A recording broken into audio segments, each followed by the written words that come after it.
Good morning. Hopefully everybody had a great day, great weekend. Looking forward to a great week. This is the last week for you guys. 4 more days left. There are no final exams. However, what we've been instructed to do is give you like a project, a culminating project. So since we're kind of done, the one thing we really haven't covered is local government. So today we're going to talk about local governments. Make sure to watch the video that I put out there about local governments. And then our culminating project is going to be, get ready for it. You can do a little drum roll.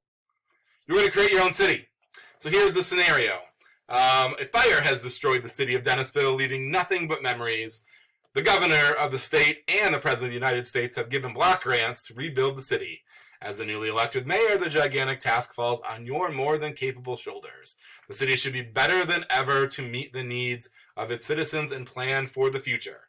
Okay, what you are going to do, and again, because this is the culminating activity, this is the only thing you get all week. Morning, afternoon classes. Instead of giving it to you on Monday, Tuesday, I'm giving it to everybody Monday, and it's due Thursday. So you got all week to work on this. So if it seems like, hey, this seems really long, yeah, instead of giving you, this is basically giving you 2 days worth of stuff. I'm just giving it to you all today to do for the whole week. Okay? So you got the next 4 days to work on it. So it's not as long as it kind of appears. The other thing I want to make sure everybody knows is we've averaged about 200 points, give or take, throughout the first 5 weeks, like 200, 180, 255, and 220 points. So about 200 points. This week, the 5th week, will be 200 points. Okay, so about 20% of your overall grade, give or take. Just so you kind of know where we're at here. All right, what I expect you to do, like I said, it's your job to create a city. So the first thing, I want you to come up with a name for your city. That should be pretty easy to do. This should all be kind of done in a Google slideshow. So the first one could be name, and just have a big old Dennisville or whatever your new name is. I would like you to, the next slide should be, what does your city and town look like? Demographics. Now you can just bullet point all this stuff. You don't have to write these huge paragraphs. They can be bullet points so you can kind of move on a little quicker. I'd like you to make some decisions. And it's really not about the number of words, but how much, I want you to think about it a little bit. Number 2 is not probably going to be a ton of thought. What does your city look like? Demographics. Is it a big city? Is it a small town? Is it attract a lot of tourists? Is it high income, low income, middle income? All of which have problems and challenges that you need to kind of account for.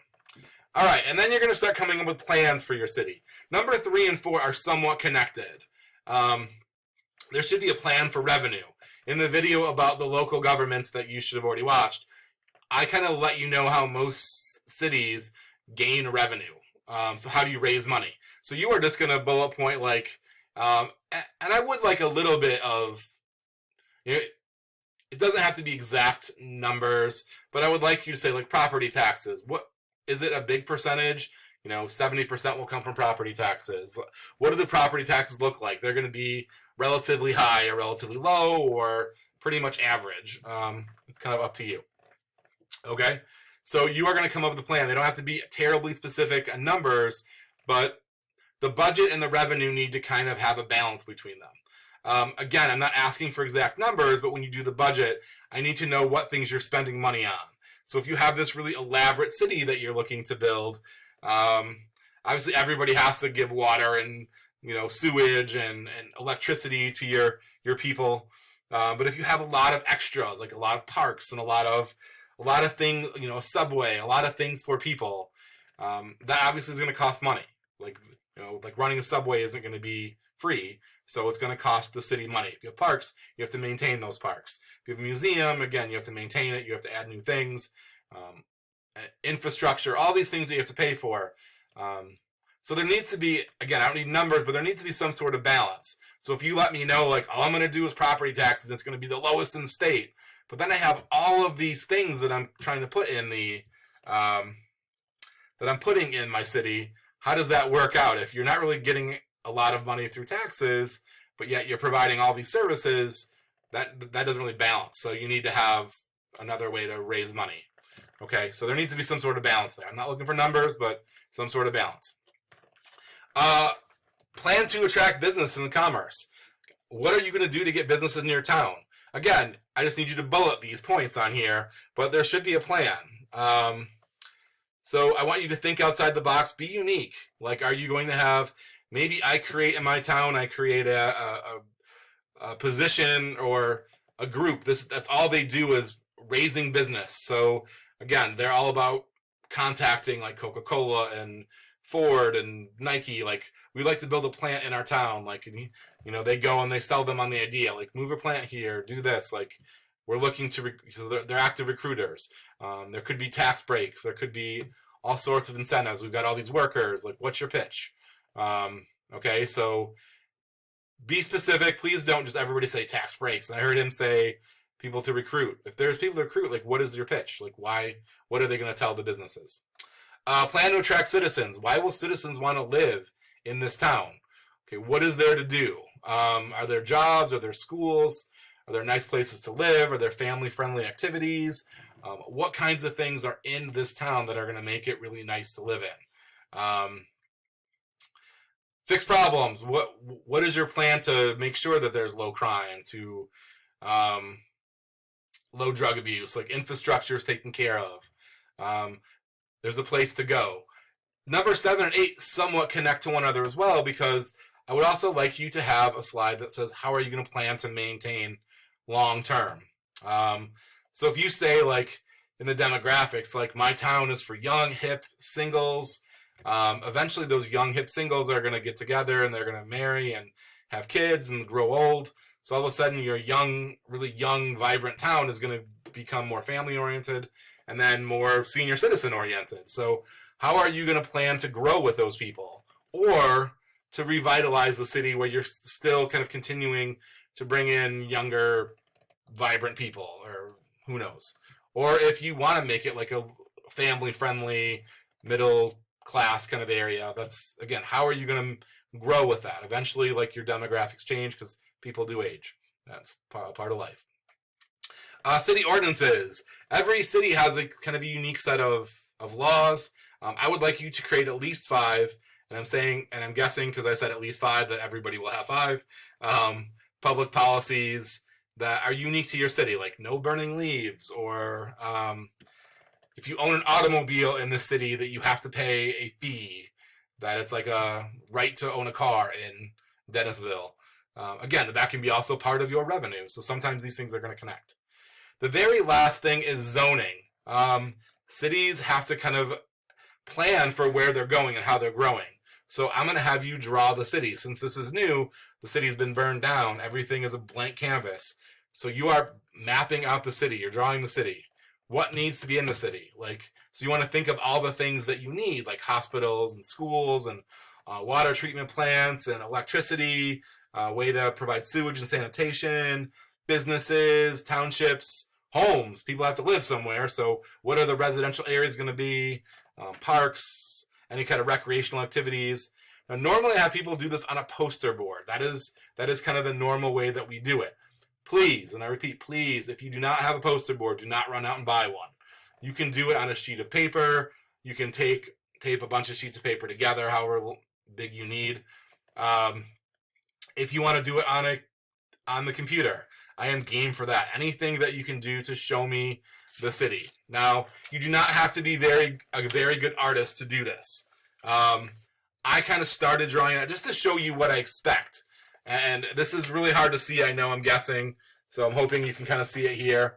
Basically, I just kind of boxed out the areas. If you notice, there's a bunch of little squares that indicates there's homes. And I would probably put like some sort of a key or something on here to show little box and pen means homes. And then I have things like restaurants, shops, bars next to the lake. That seems like a good area. I have a grocery store next to the residential area and the touristy. I have an amusement park here. I have schools down here.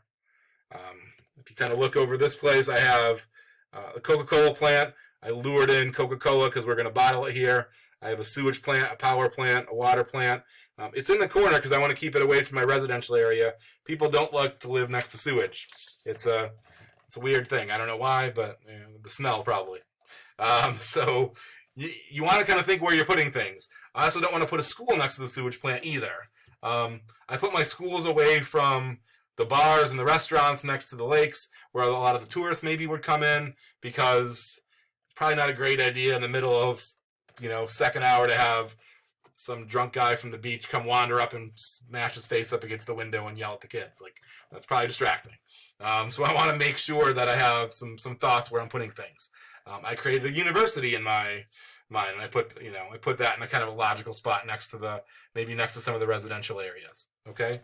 I put little boxes for subways all over the place to indicate like the places they can get on the subway. Okay. So think outside the box. Describe it any way you like, but you should have things that need to be there. Like, think about, would a town be good without a hospital or a bank or any businesses? Like, so kind of think of all the things that you need to have and kind of draw them out. Again, like I said, you don't have to be great at art. You have to know how to draw a box. Like, if you have a ruler and a marker and a pen, like, you should be good to go. Now, when you attach this, just take a picture of it. Make sure I can see it. Make sure I can see it all. There's not a lot of glare like on it. And just like attach it in the Google slideshow. And if you can't figure out how to do that, just send it to me. That's fine. I'll figure it out. But kind of let me know, like, hey, I don't have this in there. Put it in the slideshow that, hey, you should look for this later. And I'll do that. Okay. If you have any questions, please feel free to contact me. Like I said, this is worth 200 points. So approximately every week has been worth about 200 points. Between 180 and 255, averaged about 200. So this is about 1/5 of your grade, give or take. Like I said, got all 4 days to do it. This is the only assignment I'm giving you all week. It's the last assignment of the year. If you have questions, please feel free to contact me.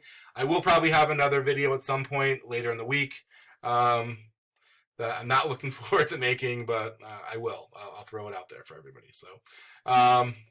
If you have questions, please let me know. We got office hours, 12:30 to 2:30. And if you have any back assignments that you need to do, please feel free to do that. A couple of you I know had kind of started stumbling a little bit down the stretch. Make up those assignments so those points aren't missing.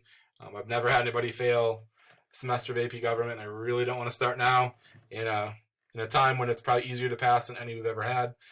But it's still possible to fail, so please don't be that first one. I'm kind of running on a record here. I'm running on a streak, so don't make me stop the streak. If you have any questions, let me know. I'll be around. Otherwise, good luck on creating your cities. I'm sure they're going to be fantastic. Have a great one.